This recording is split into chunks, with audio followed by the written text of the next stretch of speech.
बिस्मिल्लाहिर्रहमानिर्रहीम अस्सलाम वालेकुम। आज जो हमारा केमिस्ट्री क्लास 9th में वो का जो टॉपिक है वो है एक्सोथर्मिक एंड एंडोथर्मिक का रिएक्शंस का सेकंड पार्ट। लास्ट लेक्चर्स में हम लोगों ने देखा था कि एक्सोथर्मिक रिएक्शन क्या होते हैं, एंडोथर्मिक रिएक्शंस क्या होते हैं। कि एक्सो जिसमें हीट इवॉल्व होती है और एंडो जिसमें हीट अब्सॉर्ब होती है। एक्सो को नेगेटिव साइन से डिनोट करते हैं, एंडो को पॉजिटिव साइन से। तो ये हम लोगों ने सारा देखा था। हमने लोगों ने डेली यूज़ जो लाइफ है इसमें कैसे यूज़ करते हैं, ज़्यादा एक्सोथर्मिक रिएक्शन यूज़ होते हैं, तो ये हम लोगों ने देखा था। अब देखेंगे इनके कैलकुलेट कैसे करते हैं। इनकी मतलब रिएक्शन होता है उसमें एंडो भी होता है, एक्सो भी होता है। जो ज़्यादा मतलब जिसका ज़्यादा वैल्यू होगी वो फिर वो जो है ओवरऑल रिएक्शन हो जाएगा। मतलब ओवरऑल अगर ओवरऑल वो हीट ज़्यादा इवॉल्व हो रही है तो वो एक्सो हो जाएगा, और ओवरऑल हीट ज़्यादा ऑब्जॉर्व हो रही है तो वो एंडो हो जाएगा। तो सबसे पहले ये वाटर की एग्जांपल ली है, पीछे भी हम लोग इसकी वैल्यू पढ़ चुके हैं। सीधा भी यहाँ पे हम लोग देखते हैं। Let us now examine the reason why the chemical reactions are either exothermic और एंडोथर्मिक। तो हम लोग जो रीज़न है वो क्या है देखनी है, एक्समाइन करनी है कि रिएक्शन एक्सोथर्मिक है या एंडोथर्मिक है। तो जो रिएक्शन होता है वो बॉन्ड ब्रेकिंग भी होता है, बॉन्ड फॉर्मेशन भी होता है। जब बॉन्ड ब्रेकिंग होता है तो वो एब्जॉर्ब होता है, एंडो होता है, और जब बॉन्ड फॉर्मेशन है तो एक्सो होता है। In the following reactions the chemical bond between the atoms present in the molecules hydrogen and oxygen first break to give their atoms। तो सबसे पहले जो केमिकल बॉन्ड्स हैं इनमें जो एटम्स प्रेजेंट है मॉलिक्यूल्स में, इनको पहले ब्रेक करना है उनके एटम्स में, तो वो हीट देनी पड़ेगी तो वो ब्रेक होंगे। तो इसमें जो है दो हाइड्रोजन ऑक्सीजन के साथ मिलके क्या बनाते हैं, 2 मोल्स ऑफ वाटर। ठीक है। अब इसमें जो इसको भी हाइड्रोजन है, इसको एनर्जी देंगे, एब्जॉर्ब करेगी तो ये ब्रेक डाउन होगा अपने एटम्स में, और इससे भी ऑक्सीजन को भी एनर्जी देंगे, मतलब ये एब्जॉर्ब करेगी, मतलब एंडो होगा और ये भी एंडो, तो ये अपने एटम्स में ब्रेक होगा ऑक्सीजन मॉलिक्यूल। इसमें ये जो है 2 मोल है हाइड्रोजन के। जब ये मॉलिक्यूल की फॉर्म में है तो ये जो है ये जब ब्रेक डाउन होगा तो ये 4 हाइड्रोजन एटम्स में होगा, मतलब एटम्स की फॉर्म में होगा। ठीक है। इसी तरह जो ऑक्सीजन है मॉलिक्यूल है ये भी जब हीट ऑब्जॉर्व करेगा ये एंडोथर्मिक होगा, तो ये भी क्या होगा, ऑक्सीजन 2 ऑक्सीजन एटम्स में होगा, चेंज हो जाएगा। तो ये भी जो है मॉलिक्यूल एटम्स में चेंज हो जाएगा। ये 4 हाइड्रोजन एटम्स में और ये 2 ऑक्सीजन एटम्स में चेंज हो जाएगा। तो इसमें अब देखें जो 4 हाइड्रोजन एटम्स हैं वो 2 ऑक्सीजन एटम्स के साथ मिलके 2 मॉलिक्यूल्स ऑफ वाटर, मतलब वाटर के 2 मॉलिक्यूल्स बना देते हैं। ये ऐसे इन लोगों ने खोल के लिख दिया है, तो अगर हम लोग 2H2 भी लिख दें तो वो भी ठीक है। तो ऐसे भी लिख दिया उन लोगों ने खोल के। ये वैसे ऑक्सीजन के ऊपर 2 लोन पेयर होते हैं वाटर के अंदर, जिसकी वजह से हम लोगों ने जब हाइड्रोजन बॉन्डिंग पढ़ी थी तो वो सारा हम लोगों ने डिटेल्स देखा था। या और 2H2O, the 2 moles of water, या वाटर के 2 मॉलिक्यूल्स, ये बनाता है कितने, 4 हाइड्रोजन एटम्स और 2 ऑक्सीजन एटम्स मिलके। अब इसमें देखें ये भी एंडोथर्मिक है, एंडोथर्मिक। तो इसमें कितनी हीट चाहिए, 435 किलो जूल पर मोल। ठीक है। और ये भी एंडोथर्मिक है।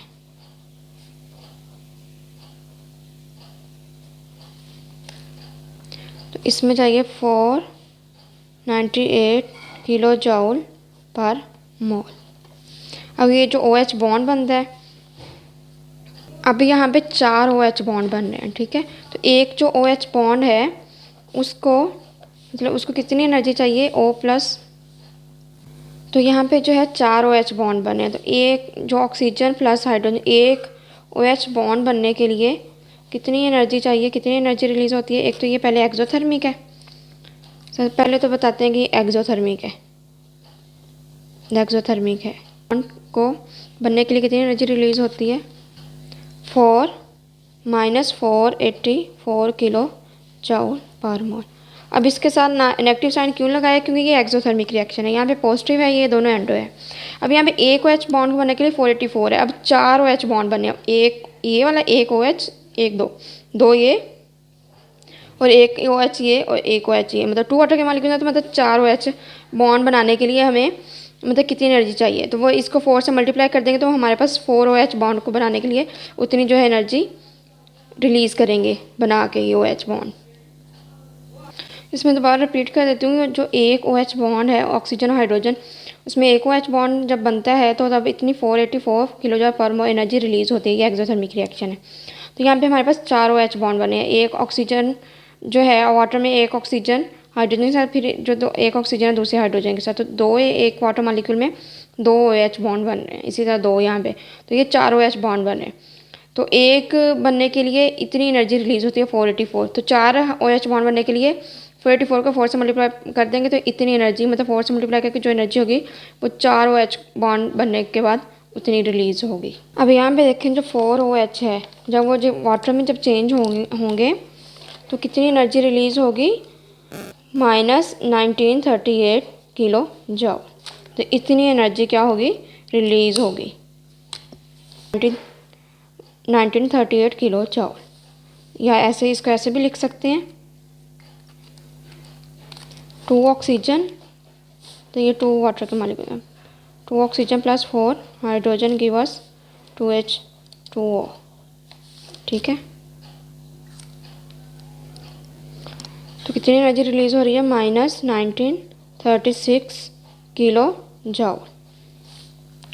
तो इतनी एनर्जी, अब ये पर मोल के हिसाब से नहीं है, ये किलो जॉल के हिसाब से, मतलब ये 1 मोल की नहीं है, ये काफ़ी 2 मोल्स की हैं। तो यहाँ पे और जो कितने हैं, 2 ऑक्सीजन एटम है, 4 हाइड्रोजन मिलके 2 मोल्स ऑफ वाटर बनाए, तो 1936 किलो जॉल है। यहाँ पे भी जब वो 4 OH बॉन्ड जब मिलते हैं तो मिलके वाटर बनाते हैं, 2 मॉलिक्यूल्स ऑफ वाटर, तो यहाँ पे कितने होते हैं, -1936 किलो जॉल। ये ऐसे भी लिख सकते हैं और ऐसे भी लिख सकते हैं।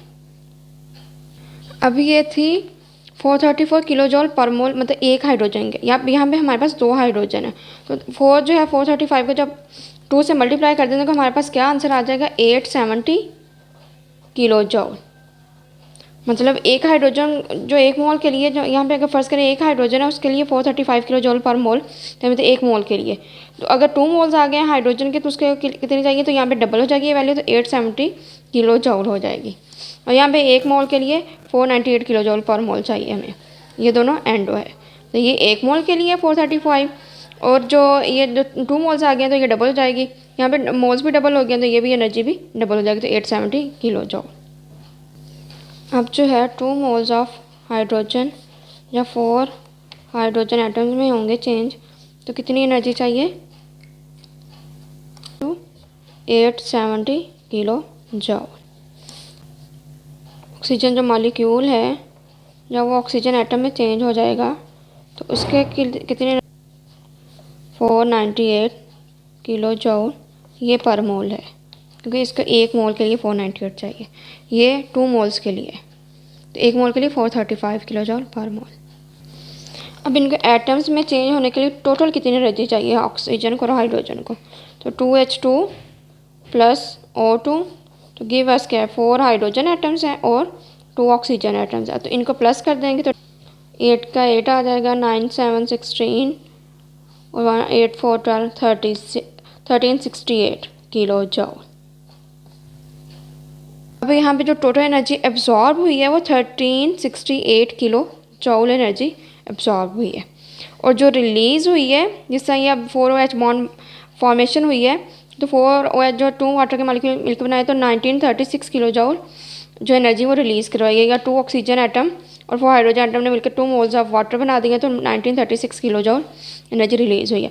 अब ये देखिए यहाँ पे जो 1936 है ये वैल्यू ज़्यादा है, मतलब ये यहाँ पे जो है सिर्फ नेगेटिव साइन ये डिनोट कर रहा है कि एक्सो है, ये इस वैल्यू के साथ नहीं है, जिससे मैथ में होता है कि माइनस की वैल्यू आ जाए तो उसकी वैल्यू कम हो जाती है, ये वो वाला नेगेटिव नहीं है, यहाँ पे जस्ट नेगेटिव डिनोट कर रहा है कि ये एक्सोथर्मिक रिएक्शन है। अब इसकी अगर वैल्यू देखें तो 1936 जो है ये वैल्यू बड़ी है, मतलब एक्सोथर्मिक रिएक्शन, मतलब एक्सो में ज़्यादा क्या कहते हैं इन्वॉल्व हो रही है और एंडो में कम एब्जॉर्ब हो रही है, तो ओवरऑल जो रिएक्शन है ये एक्सोथर्मिक होगा, या एक्सोथर्मिक होगा। क्यों होगा, क्योंकि जो एक्सोथर्मिक की वैल्यू है वो रिएक्शन एंडोथर्मिक से ज़्यादा है। अब देखिए इसमें दोनों एंडो भी हो रहे हैं, एक्सो भी हो रहे हैं, लेकिन एक्सो की जो वैल्यू है वो ज़्यादा है, इस वजह से ये एक्सोथर्मिक रिएक्शन कंसीडर किया जाता है, इसे एक्सो ओवरऑल जो है रिएक्शन एक्सोथर्मिक कंसीडर किया जाता है। तो अब कर लेते हैं रीडिंग इसकी, यहाँ से कर लेते हैं। These atoms of hydrogen then form bonds with oxygen atoms to form 2 molecules of gaseous water. तो ये जो एटम हाइड्रोजन के ऑक्सीजन के साथ जो 4 हाइड्रोजन एटम्स हैं 2 ऑक्सीजन एटम्स के साथ मिलकर बॉन्ड बना के 2 मॉलिक्यूल्स ऑफ जो है गैसेस वाटर बना देते हैं या 2 मोल्स ऑफ वाटर बना देते हैं। Breaking of bonds hydrogen and oxygen, मतलब अब इनकी बॉन्ड ब्रेकिंग हो रही है तो इसमें एनर्जी एब्जॉर्ब होगी, absorb energy endothermic process. While making the of bonds between H and O evolve energy, जब H और O के दरमियान बॉन्ड बनेगा तो एनर्जी इवॉल्व होगी, मतलब बॉन्ड फॉर्मेशन होगी तो एनर्जी इवॉल्व होगी, जो कि एक्सोथर्मिक रिएक्शन है।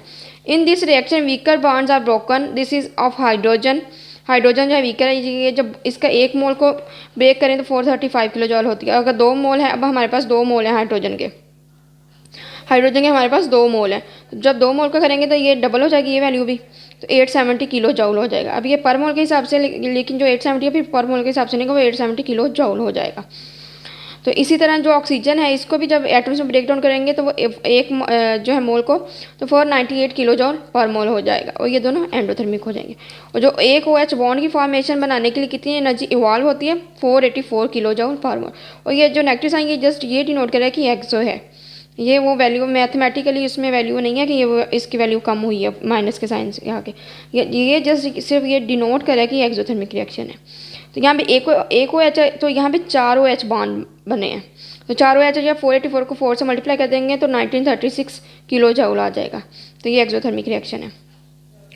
Hence less energy is absorb in this system, तो जो एनर्जी एब्जॉर्ब है वो इस सिस्टम में लेस होगी, और जो एक्सो होगी वो जो इवॉल्व होगी वो ज़्यादा होगी। तो वो इवॉल्व कितनी है 1936 है, और जो एब्जॉर्ब है वो इस तरह जैसा इसके 870 था, 870 प्लस 498 करें 68 किलो जूल आ जाएगा, जो कि 1936 से काफ़ी कम है। तो while the bonds which are formed in water molecule are stronger, जो बॉन्ड्स हैं वाटर मॉलिक्यूल के अंदर वो स्ट्रोंगर हैं, दस ग्रेटर एनर्जी इज इवॉल्व, तो फिर एनर्जी भी जो है ज़्यादा इवॉल्व होगी। Hence energy which is evolve is more than the energy which is absorb, अब जो एनर्जी इवॉल्व हुई है वो एब्जॉर्ब से ज़्यादा है। यहाँ पे भी हम लोगों ने देखा था जब बॉन्ड फॉर्मेशन हुई थी तो ये जो 1936 किलो जॉल है ये इवॉल्व हुई है, तो इसकी जो वैल्यू वो ज़्यादा है, जो है ये बॉन्ड ब्रेकडाउन में जो एनर्जी एब्जॉर्ब हुई है 1368, तो 1936 की वैल्यू ज़्यादा है 1368 से, मतलब एब्जॉर्प्शन में कम इसने एनर्जी ली है, और जो इवॉल्व की है वो बॉन्ड स्ट्रॉन्ग बना है तो वो ना उसने इवॉल्व ज़्यादा की है। सो इसमें देखें हम ये 2 मोल्स ऑफ हाइड्रोजन है, यहाँ पे 1 मोल था हाइड्रोजन का तो 435 थी, यहाँ पे 2 मोल है तो 4 हाइड्रोजन एटम बने तो 870, मतलब 435 का डबल हो गई। तो यहाँ पे भी जो मोल है डबल हो गए तो वो एनर्जी भी डबल होगी, लेकिन यहाँ पे पर मोल के हिसाब से, यहाँ पे पर मोल के हिसाब से नहीं है। Since 2 moles of hydrogen take part in a reaction so the total energy absorbed in the reaction, तो जो इसमें जो है 2 मोल्स ऑफ हाइड्रोजन पार्टिसिपेट कर रहे हैं तो वो हम लोगों ने 870 लिख दिया, ऑक्सीजन के 1 मोल में कर रहे हैं तो वो 498 है, जब इनको प्लस करेंगे 368 किलो जॉल, तो 2 हाइड्रोजन के मालिक्यूल और 1 ऑक्सीजन का मालिक्यूल मिलकर 4 हाइड्रोजन एटम और 2 ऑक्सीजन के एटम बनाते हैं, और इतनी एनर्जी लेके ये बनाते हैं, मतलब 1368 किलो जॉल एनर्जी जब देते हैं तो ये 4 हाइड्रोजन और 2 ऑक्सीजन एटम में ऑक्सीजन के मालिक्यूल और हाइड्रोजन के मालिक्यूल ब्रेक डाउन होते हैं।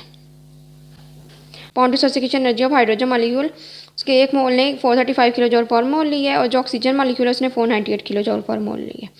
और जो बॉन्ड फॉर्मेशन एनर्जी है 1 OH की, मतलब 1 OH बना उसने 484 किलो जॉल पर मोल एनर्जी रिलीज़ की है, मतलब इवॉल्व की है। अब यहाँ पे ये बात कर रहा है, यहाँ पे it means 1368 kilo जॉल energy is absorbed, इतनी एब्जॉर्ब की है व्हेन 2 मोल्स ऑफ हाइड्रोजन, जब हाइड्रोजन के 2 मोल्स और ऑक्सीजन का 1 मोल ब्रेक डाउन हो, कन्वर्ट हो अपने एटम्स में, देमसेल्फ इनटू एटम्स में, तो इतनी एनर्जी इन लोगों ने एब्जॉर्ब की है। Interesting information, nitrogen of the atmosphere react with oxygen to form nitric oxide in the presence of lightning, तो लाइटनिंग के प्रेजेंस में जो नाइट्रोजन है एटमॉस्फेयर में प्रेजेंट होती है और ऑक्सीजन भी एटमॉस्फेयर में प्रेजेंट होती है, तो जब रिएक्ट करते हैं लाइटनिंग के प्रेजेंस में तो नाइट्रिक ऑक्साइड बनाती है। This is because reaction is highly endothermic, क्योंकि ये हाईली एंडोथर्मिक रिएक्शन है, so only lightning can provide enough energy for this reaction to take place, तो लाइटनिंग इतनी एनर्जी दे देती है कि ये रिएक्शन टेक प्लेस हो जाता है। तो ये हाईली, यहाँ पे इस प्रोसेस को करने के लिए हमें मतलब हीट देनी पड़ेगी, तो वो किससे आती है, यहाँ से लाइटनिंग से आती है, तो ये एंडोथर्मिक रिएक्शन है।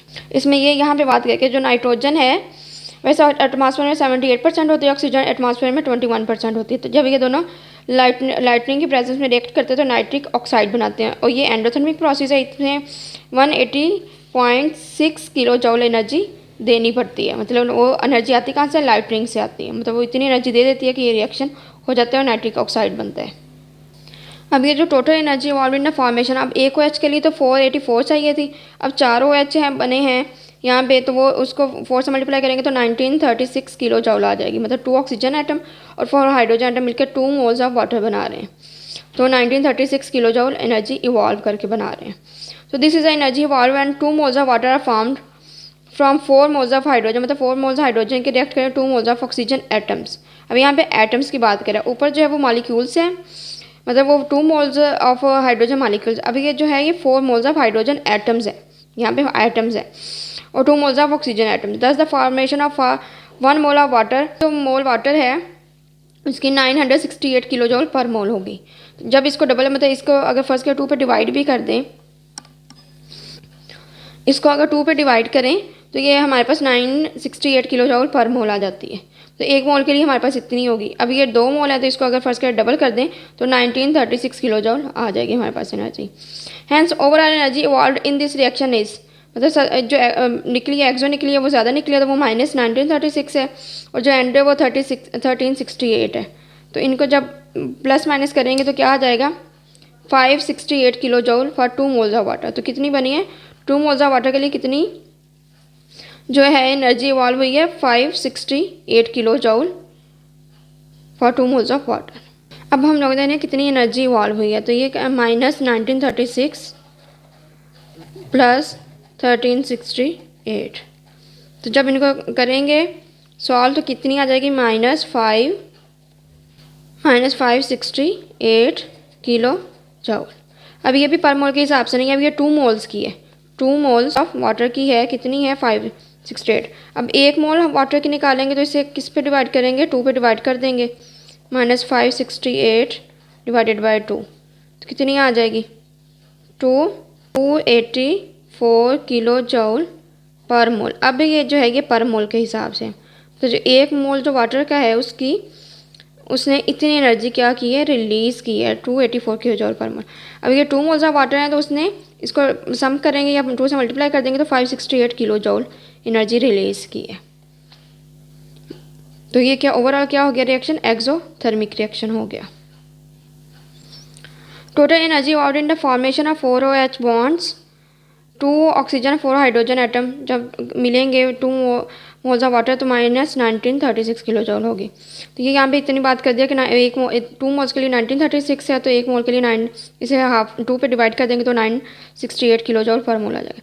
Hence overall energy evolve in this reaction, इससे जब सॉल्व करेंगे -1936 को 1368 को तो वो -568 kilo joule for the 2 moles of water आ जाएगा। 2 मोल्स के लिए 568 किलो जूल आ जाएगी। तो 2 हाइड्रोजन और ऑक्सीजन, 2 मोल्स ऑफ हाइड्रोजन और 1 मोल ऑफ ऑक्सीजन मिलकर 2 मोल्स ऑफ जब वाटर बनाते हैं तो 568 किलो जूल एनर्जी इवॉल्व होती है। अब 1 मोल के लिए चाहिए, तो 1 मोल के लिए हमें जब ये 2 मोल के लिए इतनी है तो इस पर 2 पे डिवाइड कर देंगे तो वो 1 मोल के लिए निकल आएगी। तो the enthalpy change for the formation of 2 moles of gaseous water is दस -568 kilo joule. So the enthalpy change for the formation of 1 mole of gaseous water will be, तो इसको 2 पे डिवाइड कर देंगे तो -284 किलो जूल पर मोल energy evolve हो जाएगी। The experimental value of the formation of gaseous water is 284.3 kilo joule which is quite close to the calculated value, जो कि हम लोग कैलकुलेटेड वैल्यू क्लोज करते हैं, ये वाली मतलब जो वैल्यू कैलकुलेट करते हैं तो ये जो एक्सपेरिमेंटल वैल्यू के बिल्कुल नज़दीक है। तो इतनी एक्सपेरिमेंट से हमने फाइंड आउट किया तो 284.3 थी, -284.3, और जब हमने कैलकुलेट की है तो वो भी -284 किलो जूल पर मोल थी, तो which is quite close to this calculated value, तो ये तकरीबन कैलकुलेटेड वैल्यू के नज़दीक है। तो ये किलो जूल पर मोल भी लिख लें तो यहाँ पे भी ठीक है। आगे है sample problem. Calculate the enthalpy change for the following chemical reaction. Bond energies of hydrogen, iodine and HI are the 436, 151 एंड -299 kilo joule per mole respectively. अब उसने ये बात की है जो हाइड्रोजन प्लस आयोडीन की बस 2HI। अब इसमें जो हाइड्रोजन 1 मोल ऑफ हाइड्रोजन जब ये अपने एटम्स में चेंज होगा तो कितनी एनर्जी लेगा, ये एब्जॉर्ब कितनी करेगा, 436 किलो जूल पर मोल। इसी तरह ये आयोडीन का 1 मोल है, तो जब ये अपने एटम्स में ब्रेक डाउन होगा तो ये कितनी लेगा, 151 किलो जूल पर मोल। अब जो टोटल एनर्जी एब्जॉर्ब की है तो इन लोगों ने कितनी की है 6 1 7 5 3 8 और 5 4 1 5 मतलब किलो जूल इन लोगों ने एनर्जी इतनी एब्जॉर्ब करके ये अपने एटम्स में ब्रेक डाउन हुए हैं। मतलब हाइड्रोजन और प्लस आयोडीन ये आपस में तो ये जब ब्रेक डाउन किया तो इन्होंने कितने एटम दिए 2 हाइड्रोजन के एटम्स दिए हैं 2 आयोडीन के एटम्स दिए हैं और कितनी एनर्जी लिए 587 किलो जूल। 2HI बना है मतलब वो 1 मोल की कह रहा है कि 1 HI के लिए कितने -299 किलो जूल पर मोल है। ठीक है पर मोल इतनी एनर्जी इवॉल्व हुई। अब 2 मोल्स हैं यहाँ पे 2HI है इसके लिए कितनी होगी तो इसे 2 से मल्टीप्लाई कर देंगे 2 - 299 आगे किलो जूल पर मोल कितना आ जाएगा 598 किलो जूल। जब इसे 2 से -299 को मल्टीप्लाई करेंगे 598 किलो जूल इसकी एनर्जी ये जो इतनी इवॉल्व की है। अब ओवरऑल जो एनर्जी वैल्यू इनकी क्या आएगी -590 एक्सोथर्मिक जो है बड़ी है प्लस इतनी है 587 किलो जूल। जब इनको सॉर्ट आउट करेंगे तो क्या आ जाएगा मतलब इनको सॉल्व करेंगे तो क्या आ जाएगा -11 किलो जूल। आगे है exercise calculate the enthalpy change for the formation of 1 mole of liquid water. तो एंथैल्पी चेंज जो है वो कैलकुलेट करना है formation of 1 mole of liquid water का ये कितना होता है। तो इसमें हम लोगों ने देखा था जो एंथैल्पी चेंज है 1 मोल वाटर के लिए 284 किलो जूल पर मोल है। तो इसमें जो एंथैल्पी चेंज है वो हम लोगों ने पीछे सारा कैलकुलेट भी कर लिया है कि कितना आता है 2 मोल्स के लिए वो 568 आता है तो 1 मोल के लिए 284 किलो जूल पर मोल आता है। तो ये सारा आप लोगों ने जो कैलकुलेट किया ये सारा आप लोगों ने लिख देना है तो हमारे पास जो फाइनल आंसर है वो 284 किलो जूल पर मोल आ जाएगा। लिखना है मतलब जैसे भी सॉल्व करना है कि एक्सो कितनी निकल रही है एंडो कितनी एब्जॉर्ब हो रही है कितने कितने कौन सा हाइड्रोजन कितने ले रहा है ऑक्सीजन ले रहा है जब OH बॉन्ड बन रहा है तो कितनी एनर्जी इवॉल्व हो रही है जब एक बन रहा है तो कितनी इवॉल्व हो रही है जब 4 बन रहे हैं तो कितनी इवॉल्व हो रही है। जब उनको वो ओवरऑल रिएक्शन देखेंगे ओवरऑल एनर्जी तो जो निकलेगी उसे वो 2 मोल्स के लिए निकलेगी तो अब 1 मोल के लिए निकालना है तो उसे 2 पर डिवाइड कर देंगे तो -284 किलो जूल पर मोल एनर्जी हमारे पास निकल आएगी। तो ये सारा ये वाला था। तो यहाँ तक था हमारा लेक्चर। अगर कोई क्वेश्चन है तो कमेंट सेक्शन में पूछ सकते हैं। मिलते हैं नए लेक्चर के साथ नए वीडियो के साथ नए टॉपिक के साथ। तब तक के लिए अल्लाह हाफिज़।